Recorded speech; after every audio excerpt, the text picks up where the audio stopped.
అసలు ఇన్ని సంవత్సరాలు ఈ ప్లేస్ని విజిట్ చేయకుండా ఎలా మిస్ అయ్యానో నాకే అర్థం కావట్లేదు. మన వైజాగ్ నుంచి జస్ట్ 32 కిలోమీటర్స్లోనే ఈ ప్లేస్ అయితే ఉంది.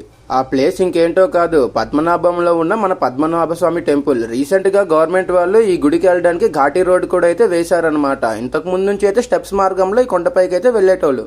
ఇక నేనైతే రీసెర్చ్ చేయకుండా ఎక్కడికి వెళ్ళానుగా. సో నా రీసెర్చ్లో తెలిసింది ఏంటంటే ఈ టెంపుల్ 600 ఇయర్స్ ఓల్డ్ టెంపుల్ అంట. అండ్ అలానే పాండవులు జూదంలో ఓడిపోయి వనవాసానికి వెళ్ళినప్పుడు ఈ ప్లేస్ని విజిట్ చేశారని చెప్పి చాలా మంది అయితే చెప్పారు.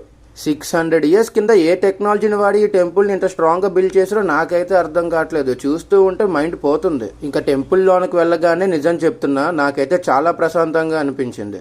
ఇంకా ఈ టెంపుల్లో ఒక రాతి మీద శంఖ చక్ర నామాలతో స్వామివారు అయితే వెలిసి ఉంటారనమాట. ఇంకా కాసేపు వాళ్ళ టెంపుల్లో తిరిగి బయటకు వచ్చి మేకలతో అయితే కాసేపు ఆడుకున్నా. మీ అందరికీ డౌట్ రావచ్చు, ఒరే నువ్వు ఒక ముస్లిమోడు అయింది హిందూ టెంపుల్కి ఎందుకు వెళ్తున్నావురా అంటే వాళ్ళందరికీ చెప్పే సమాధానం నేను ఒకటే, వచ్చినప్పుడు పట్టుకొచ్చామా పోయేటప్పుడు పట్టుకెళ్తామా, ఉన్న రోజులు అన్నీ ఒకటే.